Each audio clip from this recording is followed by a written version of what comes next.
سلام تخاتاتلتي تقرنيا ديلي لو ما عنتخا على تاوزينا حزنا لكم متسينا لنا نجمرتا بقاند نتبتاتكم جمر وعلى سلوسا أو حاد النت إيرتران سومالن قبسن كمون إيرترا قبل الأفريقيا مخانا زمسكرتلو دموق عوت مراحي وهابي قلت فردي السودان نقبسي كاسيسو دبرتين مسك قداماي منيستر أبي أحمد زكايدو زررب بتوساغي متقعتي إسرائيل أب بيروت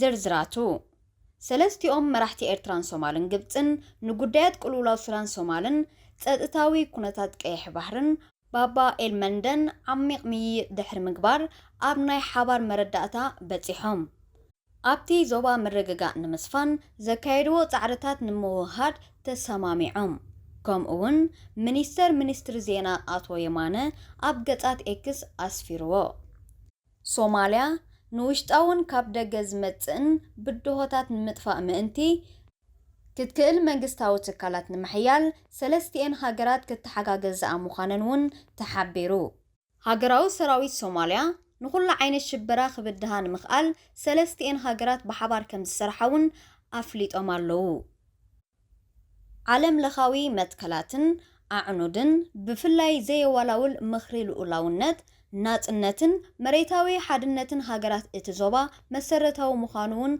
اسميروملو اللو نزين مقبار حدا بمنيسترات زمرح اكال نخقوون تسامامعهم اللو سلو ساوي كوميتي منيسترات وصاي ايرتران قبطن سوماليان نتي اب كلو عودتات زركب استراتيجيكاوي متحققازن كوهاهدو تمزيزوم كمزلو اتمغلطي انصيرلو السيسي منيستر هاجراو ጸጥታ ግብጺ ማናጀር ጀነራል አባስ ካማል حلقة بريزيدنتاوي كابيني ماناجر جنرال أحمد علي كم أون منيستر قدايت وصاي دكتور بدر أحمد عبد العاطي أخدتلو أبتي وعلا تساتفو نابها غورو تملسو أبكلتشحن إسرام بريزيدنت إيسياس مستي أبتي أوان بريزيدنت سوماليا زنبرة محمود عبد الله أحمدن قداماي منيستر إثيوبيا أبي أحمدن تماساسالي سلوساوي وعلا أبسمرا أكايدو منبرم يذكر إثيوبيا نحيالا عامتات كند دقافيت نايت أب مقادشو زركب فدراراوي منغستي منبران نحايلتات ጸጥታ سوماليا نمدقاف سراويتا خيترفا أوافيرا مصنحا يفلات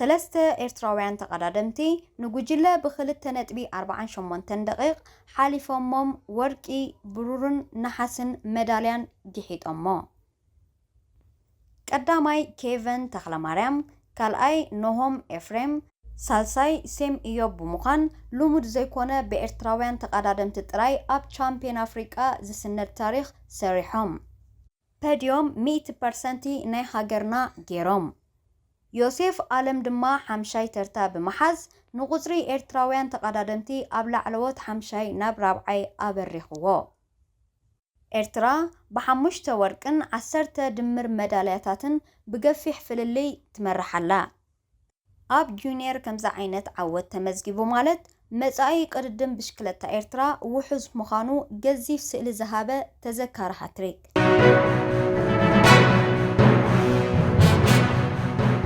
مراحي حيلتات وهابي قلطف دقف محمد أحمد داقالو هيميتي جبسي نسراويت سودان بمدقاف نابتي واتهادراو سرحيت كمستتنبرا قليتو هيمتي أبزوت اوناي فيديو مقلتي سراويت جبسي أبتي جوبال موياز تخايدة وقع كمستسعارن بناي جبس نفرت وقعن سب ألوو نفرت كبير مدقعت نفرتي كمستفنولو قليتو بحموشة تكمت سراويت سودان نتي استراتيجيكاوي أقداس النزلو قزعتات سانار الجزيران تعدا أباين زراخبو قبوتات جوبال مويا توقطات إرو خمزلو يذكر RSF أب موداتا ورحسنة نتي كبابي استقطات أرمو إزدما نمبزحتو كفا سنار كقطات أرو نام مأكلاي قزعتات نايلن كوردفانن زوسد مسمرات قرب كزرقون دو كبلون أخ إلواميو أب أوراجا سنار أب زركب جوبار مويا استفت أمامت قاعت نفرتي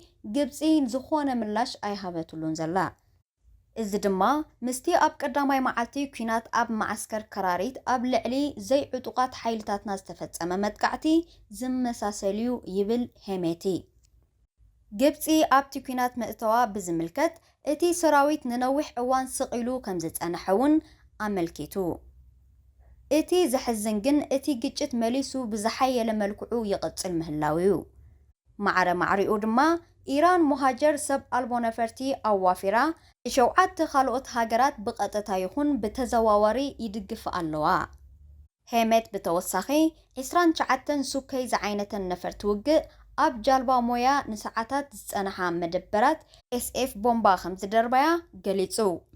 ንሱ ወሲኹ ሰራዊት ሱዳን ካብ ሩስያ ደገፍ ክረክብ ብዝብል ግምት ከም ዘሎ ሓቢሩ። ካብዚ ወጻኢ ካብ ኣዘርባይጃን ከምኡውን ካብ ክልል ትግራይን ኤርትራን ዝመጹ ተቃወምቲ እውን ኣብ ጎኒ ሰራዊት ሱዳን ኮይኖም ይዋግኡ ከም ዘለው ወሲኹ ገሊጹ።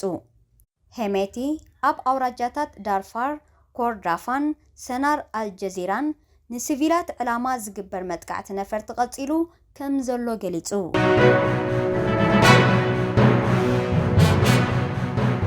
ዶክተር ደብረጽዮን ገብረ ሚካኤል ምስ ዶክተር አብይ ኣብ አዲስ አበባ ዘተ ከም ዝገበሩ ተፈሊጡ። በአቶ ጌታቸው ረዳ ዝምራሕ ካቢነ ሚኒስትራት አውሪድዮ ብዝብል መግለጺ ሒዙ ናብ አዲስ አበባ ዝኸደ ዶክተር ደብረጽዮን ቀዳማይ ሚኒስትር አብይ አሕመድ ብመሰረት ሕጊ ጥራይ ንኽንቀሳቀሱ መጠንቀቕታ ከም ዝሃቦ ዝፍለጥ።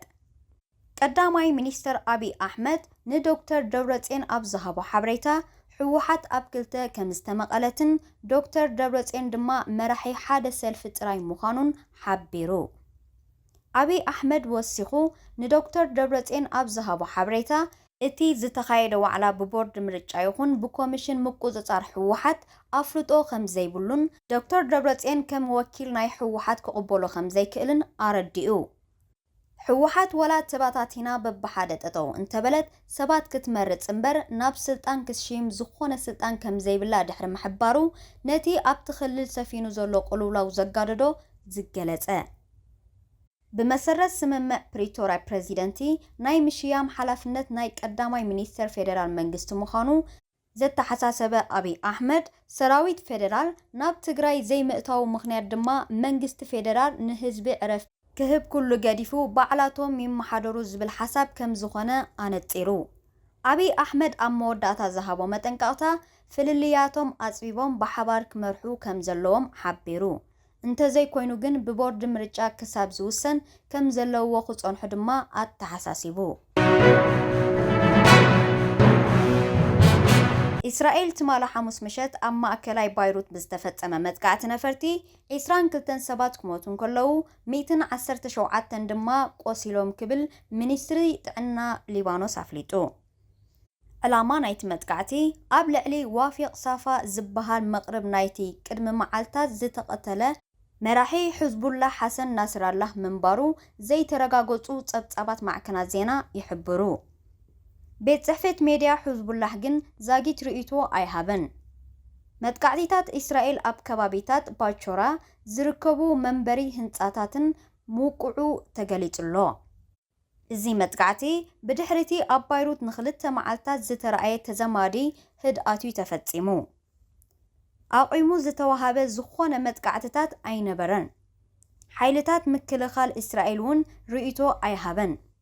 ሓንቲ ኣብ ኣፍደገ ሆስፒታል ዝነበረት ስማ ክግለጸላ ዘይደለየት ሰበይቲ እቲ መጥቃዕቲ ኣብ ዘጋጠመሉ ከባቢ ኣብ ዝርከብ ህንጻ ከም ዝነበረት ትዛረብ። ንሳ ሓደ ኣስታት 4 ወይ 5 ደርቢ መንበሪ ህንጻ ሙሉእ ብሙሉእ ከም ዝተሃረመ ገሊጻ። ሓደ ካባዝማዳ ድማ ኣብ ርእሱ ብዝወረዶ መጉዳእቲ ሕክምና ይግበረሉ ከም ዘሎ ሓቢራ።